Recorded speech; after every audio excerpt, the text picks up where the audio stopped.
За баярлалаа. Нэгдүгээр асуулт 15 оны байдлаар эдийн засгийн өсөлтийн хэдэн хувийн өрхийн эцсийн хэрэглээний зардлын өөрчлөлт, хэдэн хувийн хөрөнгө оруулалт, хоримтлалын өөрчлөлт, хэдэн хувийн цэвэр экспортын өөрчлөлт хангасан энэ дээр суурилж засгийн газрын хийсэн дүгнэлт юу вэ? Нэгдүгээр их тодорхой асуулт. Хоёрдугаарх нь 15 онд Монгол улсын иргэдийн өрхийн гэж төлөөлүүлээд 820 мянган өрхийн бодит орлого ямар хэмжээнд өөрчлөгдсөн бэ?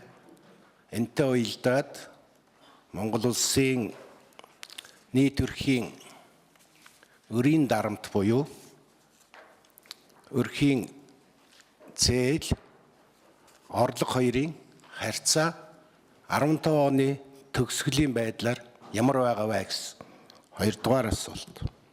Чин дотроо 2-3 асуулт явчихлаа ш. 3 нь Монгол улс 2015 онд уулуур хайн бус, уламжлалт бус хичнээн ширхэг экспортын бүтээгдэхүүнийг засгийн газрын дэмжлэгтэйгээр гадаад зах зээлд шинээр гаргасан бай гэсэн ийм нэг асуулт. Тэрний дараа 15 оны төгсгөлийн байдлаар Монгол улсын татвар төлөгчдийн татврын ачаалал буюу нийт бүх татвар дээр нэмэх нийгмийн даатгалын жимтгэл дотоодын нийт бүтээгдэхүүний хоорондын харьцаа хэдэн хувь байна вэ гэсэн. Энэ хэдэн асуултнуудад маш тодорхой хариулж өгнө. Баярлалаа. За эхлээд Баяр Согт сайд хариулъя. За Дэмбэрлэг гишүүний асуултанд хариулъя.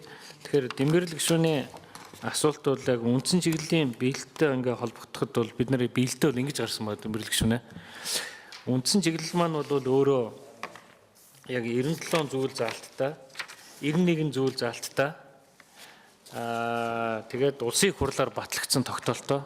Тэгэхээр бид нар бол тайлангаа гаргахдаа яг одоо тухайн заалт яг хэрхэн биелсэн бэ гэдэг ийм маягаар бол дүгнэлтүүдийг гаргацсан байна. Тэгэхээр таны асууж байгаа асуултын хувьд бол бид нар сангийн яамны макрогийнхан сууж агаад яг наривчлалтай асуултуудыг бол гаргаж ирэх энэ бүрэн болцоотой тооцооллын аргууд байгаа. Тэгээ би бол юу гэж бодож байна гэхээр эдийн засгийн байнгын орон дээр энийг ингээд нэгтгээд хэлсэн шүү дээ. Тэгт нь бол яг энэ наривчлсан байдлаар нь бол саяны дөрвөн одоо асуудлын хариуг гаргаж өгье. Тэгэхгүй яг энэ төлөвлөгөөний биелэлтэн дээр ингээд аваад үзэхээр бид нар бол ингээд төсвийн тогтвортой тэнцвэртэй байдлыг хангах бодлого баримтлахын зэрэгцээс санхүүгийн зах зээлийг хөгжүүлнэ шиг тийм үү. Яг ийм маягаар бичээд тайлангуудаа ингээд тавьсан байгаа учраас яг таны асуулт бол үндсэн чиглэлийн биелэлтийн тодорхой зүйл залттай биш. Яг бодлогын өөр судалгаан дээр үндэслэн асуултууд шаардлагатай байгаа учраас эдийн засгийн байнгын орон болон төсвийн байнгын орооны хилцүүлгэн дээр бол нэмэлт хариултаар бэлтгэхэд өгөх зүйтэй байна гэж ингэж бодож байна. Ажлын хэсгээс нэмж хариулах зүйл байна уу? Баггүй яаж ингэ. За Дэмбэрлэг гишүүнд тодруулъя.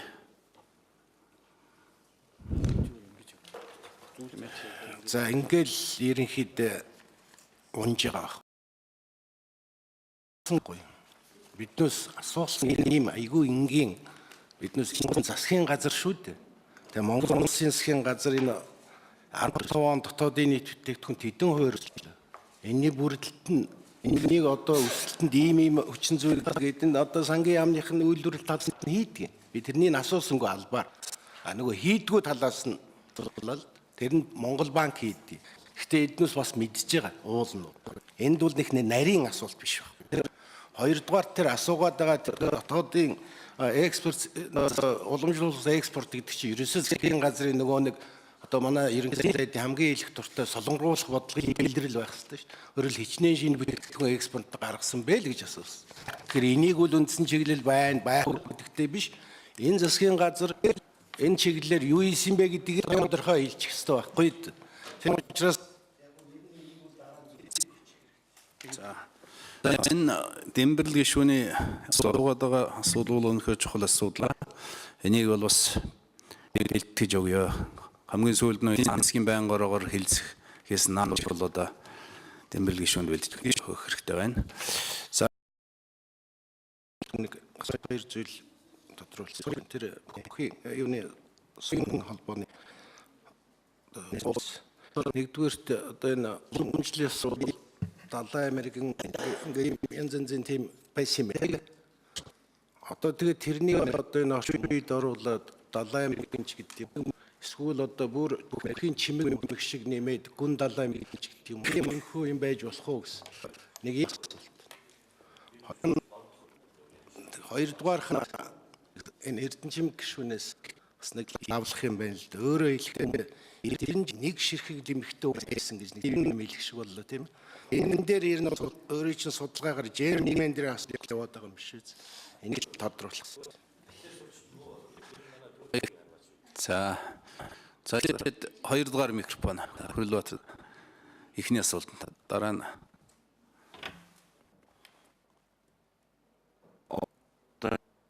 Орд нь бол харваачд маань болохтой цол зөв одоо энэ 2000 мэргэн даяар дуусах мэргэн гэдэг маань бол 2000 онд хууль батлагдсанаар энэ маань болохтой албан ёсны цол болж явагдсан байна.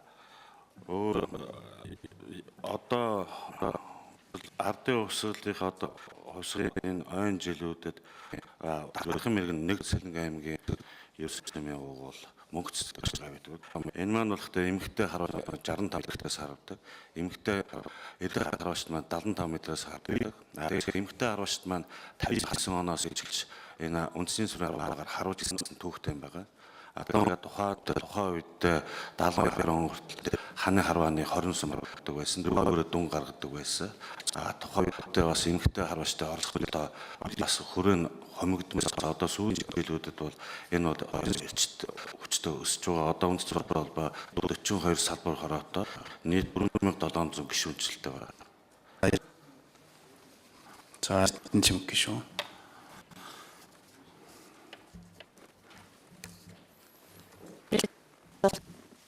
За тэмцэл гишүүний асуултанд хариулъя. Ер нь бол 93 наадам гэдэг нэр солилцсон энэ 3 наадам дотор оролцдог, авдаг, эмэгтэй хүн авдаг ганц наадам нь бол энэ Монгол сурын харваа юм л да. Тэгээ эмэгтэйчүүд 65 метрээс харагдаж байгаа сая хэллээ. 6 удаа төрүүлж дархан мэрэгэн цол хүртэл ганцхан эмэгтэй байдаг. Одоо энэ цолуудыг нэмснээр дархан мэрэгэн цолтой эрэгтэйчүүдийн тоо нэмэгдээ явчихна л да. За тэгээд 4700 хүн одоо энэ байдлаар Монгол улс даяар энэ спортоор хичээл яг одоо аймаг сум улсын наадамд бол өрсөлдөд явжтэй. Одоо хуучин бол нэг улсын наадамд нэг одоо нэг 100 хүн ч юм уу оролцдог байсан юм шиг байгаа. Одоо цэцгийн жилүүд 400-500 хүн оролцдог ийм наадам болсон. Тийм учраас оролцогчид сонирхогчдын тоо бол эрэх тусам маш их нэмэгдэж байгаа. Дээрээс нь тэгээд залуучууд маш их сонирхдаг болсон. Тэгээд бас аялал жуулчлалд бол одоо яг жуулчдын морь унаа дахиад авахгүй бүх барилга харин Монгол сурын харгаж бол харах дуртай байдаг. Ямар ч хашны байц дээр хинч ямар ч гадаад хүн бол оролцож болдог. Ер нь бол гадаадхан ч гэсэн энэ манай улсын наадамд оролцож харавдаг гадаад тамирчид бас нэлээд байдаг. Энэ утгаараа бас нэлээд сайн хөгжиж байгаа спорт юм байна. Тийм учраас энэ оролцож байгаа хүмүүс өргөгчдийн одоо зорж энэ цалинг нэмэх шаардлагатай байгаа л гэж үздэг юм л да.